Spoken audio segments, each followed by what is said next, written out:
अगर हम बीमारी को डिफाइन करें या इसको हम बीमारी के बारे में बात करें तो हम कहते हैं it's a progressive disease. Progressive का मतलब यह है कि ये धीरे धीरे धीरे धीरे धीरे धीरे करके बढ़ती है।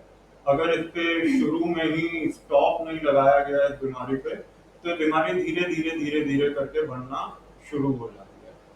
और इट्स अ क्रोनिक, ये जैसे जैसे बीमारी बढ़ती है वैसे वैसे ये क्रोनिक रूप धारण करना चालू होती है। और लास्ट में इसके लिए कहा जाता है कि it's fatal if not treated. इसका मतलब ये हुआ कि ये मौत ही हमें दिखाएगी अगर इसका हमने इलाज नहीं करवाया। इसका इलाज का एक पूरा प्रोसेस है, इस प्रोसेस को हमें समझना पड़ेगा, इस प्रोसेस को हमें देखना पड़ेगा। फिर एक चीज इसमें कही जाती है, ये फैमिली डिजीज है, ये इंडिविजुअल डिजीज नहीं है। जिस घर में किसी भी व्यक्ति को ये बीमारी होती है, ये डिजीज होती है, वो व्यक्ति अपने आसपास के लोगों को, अपने परिवार में जिसमें ये रह रहा होता है, उनको प्रसाद के रूप में कुछ कुछ चीजें देता है। वो चीजें कौन सी होती हैं? वो एंजाइटी होती है। वो चीजें कौन सी होती हैं? वो डिप्रेशन होता है। वो चीजें कौन सी होती हैं? वो हाई ब्लड प्रेशर होता है। वो हो सकता है शुगर की बीमारी हो, वो हो सकता है हार्ट की बीमारी हो। देखा गया है कि ऐसे फैमिली मेंबर्स के या तो बाल बहुत जल्दी झड़ जाते हैं, या देखा गया है कि बाल बहुत जल्दी उनके सफेद हो जाते हैं। तो ये सारा का सारा जो कॉन्सिक्वेंस है, ये जितनी भी ये चीजें हो रही हैं, ये सारी की सारी उस बीमारी का जो एक इंडिविजुअल को है, जो आपके लव्ड वंस को है, जो आपके घर में किसी को है, तो उसका जो फैमिली के ऊपर इम्पैक्ट आता है, या जो फैमिली स्ट्रेस लेती है अपने ऊपर, उस कारण से ये उनके साथ होना शुरू हो जाता है। बहुत बहुत बहुत उसमें केसेस में देखा गया है कि जो फैमिली मेंबर थे वो बहुत हेल्दी थे, फिजिकली भी और मेंटली भी। पर जैसे जैसे ये बीमारी इनके घर में प्रोग्रेस करी, जैसे जैसे इनका वो इंडिविजुअल मेंबर उनके बीमारी के अंदर प्रोग्रेस किया, वैसे वैसे उनको कुछ ना कुछ फिजिकल या मेंटल प्रॉब्लम्स होनी स्टार्ट हो गई। तो फैमिली मेंबर्स खुद इरिटेटेड रहते हैं, फैमिली मेंबर्स खुद गुस्से में रहते हैं, फैमिली मेंबर्स खुद एंजाइटी में रहते हैं। जब वो आ, उनका लव्ड वन जो है बाहर गया हुआ है, उनको पता है कि वो बाहर गया है तो वो नशा कर रहा होगा, तो वो कंटिन्यूअस उसकी चिंता करते रहते हैं कि अब वो क्या कर रहा होगा, वो सेफ होगा कि नहीं होगा, वो कहीं एक्सीडेंट ना हो जाए, कुछ ये ना हो जाए। जब वो घर आता है तो वो फिर उसके पीछे उसमें रहते हैं, तो कुछ खा ले, तो कुछ खा ले, तो कुछ खा ले। फिर उसने कुछ खाया नहीं है, वो भूखा नहीं है, भूख के कारण से उसको कोई प्रॉब्लम हो सकती है। तो एक तरीके से अगर मैं कहूँ कि उस व्यक्ति के पास या पेशेंट के पास तो एक काम है नशा करना। वो 24 घंटे मैं और मेरे नशे के अंदर है। वो 24 घंटे ये काम कर रहा है कि मैंने अभी अपना नशा कर लिया है, मैं अगला नशा अपना कैसे करूंगा, कहाँ से करूंगा। और जो उसका फैमिली मेंबर्स हैं, चाहे वो उसकी मदर है, चाहे वो उसकी वाइफ है, उसके सिबलिंग्स हैं, या उसके फादर हैं, वो कंटिन्यूअस ये सोच रहे होते हैं कि मैं इसको नशा, अगला नशा करने से रोकूंगा कैसे। ये एक प्रॉब्लम स्टार्ट हो जाती है। फैमिली मेंबर्स के पास 24 घंटे की जॉब आ जाती है कि उसको रोकना कैसे है, और उसके पास 24 घंटे की जॉब है कि उसे कंटिन्यू कैसे करना है। तो वो भी मैनिपुलेशन से स्टार्ट करता है, और फैमिली भी मैनिपुलेशन से स्टार्ट करती है। फैमिली बार्गेन करना स्टार्ट कर देती है उसके साथ। फैमिली कैसे बार्गेन करती है कि अच्छा हम तेरे को ये चीज दिलवा देते हैं, तू नशा करना बंद कर। हम तेरा बिजनेस खुलवा देते हैं, तू नशा करना। हम तेरे को कहीं बाहर भेज देते हैं, तू नशा करना बंद कर। पर बात ये है कि वो बार्गेनिंग जो चल रही है, वो बार्गेनिंग का फायदा, सॉरी, बार्गेनिंग का फायदा जो है, वो फायदा पेशेंट उठाना स्टार्ट करता है।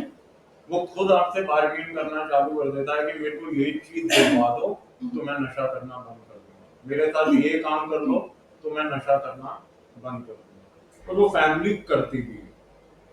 पर जब ये इसमें कामयाब नहीं होते, फैमिली भी कामयाब नहीं होती, पेशेंट भी कामयाब इस चीज के अंदर नहीं होता, वो पेशेंट नशे से दूर नहीं जा पा रहा होता, तो उसके बाद अगला स्टेप आता है कि पेशेंट में भी गुस्सा आना स्टार्ट हो जाता है, फैमिली में भी गुस्सा स्टार्ट आना स्टार्ट होता है।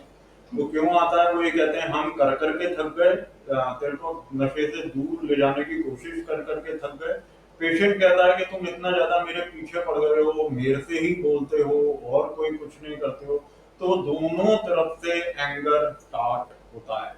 जब वो दोनों तरफ से एंगर स्टार्ट होता है तो यहाँ कम्युनिकेशन में गैप आना स्टार्ट हो जाता है, रिलेशनशिप में टॉक्सिसिटी आनी स्टार्ट हो जाती है, रिलेशनशिप में प्रॉब्लम्स स्टार्ट होनी चालू हो जाती है। और वो धीरे धीरे करके पेशेंट जो है वो धीरे धीरे करके उन सब व्यक्तियों को अपनी जिंदगी में से बाहर निकाल देता है जो कोई उसको नशा करने के लिए रोक रहे। मैम कुछ ऐड करना है? अब बात आती है सोल्यूशन की। तो जैसे विनीत सर ने डिस्कस किया कि एक हैबिट से शुरू होता है और धीरे धीरे एक लत बन जाती है और एक डिजीज का रूप ले लेती है। तो जब ये डिजीज का रूप ले लेती है उस स्टेज पे घर में रह के पेशेंट को रख के आप उसको रोज उसको बुरा भला कहें या उसको फैमिली अपने हिसाब से काउंसलिंग करने की कोशिश करे, उस चीज का कोई फायदा नहीं होता है। वो सब कुछ उनके सर के ऊपर से निकल जाता है क्योंकि उनका एक सिंगल पॉइंट एजेंडा यही होता है कि हमें नशा कब और कैसे मिलेगा और हमको कैसे करना है और उसके लिए पैसा कहाँ से आएगा और हमने कहाँ बैठ के उसको करना है। तो जब वो स्टेज आ जाती है पेशेंट की, तो आप आपके लिए यही बेहतर है कि आप इस चीज को एक्सेप्ट कर लें कि अब ये बीमार है। अब ये जो हमारा फैमिली मेंबर है, अब वो एक आदत की सिचुएशन से ऊपर उठ चुका है और अब वो एक मरीज है, वो बीमार है, वो पेशेंट है और उसको हेल्प की जरूरत है, उसको एक प्रॉपर ट्रीटमेंट की जरूरत है।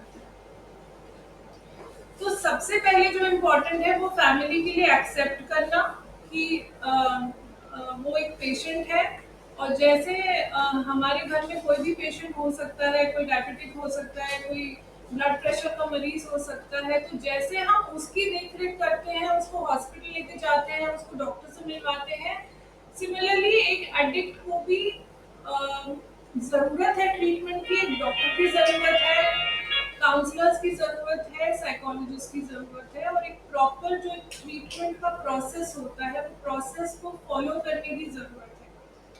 तो वहीं पे फैमिलीज़ गलती कर देती हैं, वो वेट करती हैं, इतना वेट करती हैं, कभी-कभी तो इतना वेट करती हैं कि वो पेशेंट बिल्कुल थर्ड डिग्री स्टेज तक पहुँच जाता है। और जितना एक्यूट या जितनी उसकी डिग्री ज़्यादा होती है एडिक्शन की, उतना ही उसको टाइम लग जाता है इस लत से बाहर आने में। So, to begin with, it is very important for the family to understand that our family member who is suffering from addiction is a patient. He is not normal. He needs treatment. He needs help. So, the family has to accept addiction as a disease. उसके बाद जब patient centre में admit होता है तो वो अगर बीमार है तो वो दो एस्पेक्ट्स में बीमार है, फिजिकली भी बीमार होता है क्योंकि इतने टाइम से नशा कर रहा है, तो कहीं ना कहीं उसके बॉडी पार्ट्स में, उसकी ओवरऑल स्ट्रेंथ में, उसकी इम्यूनिटी में हर चीज वीक हो जाती है और मेंटली तो वो सिक होता ही होता है। तो जब एक रिहैब में एडमिशन होता है सबसे पहले उसको फिजिकल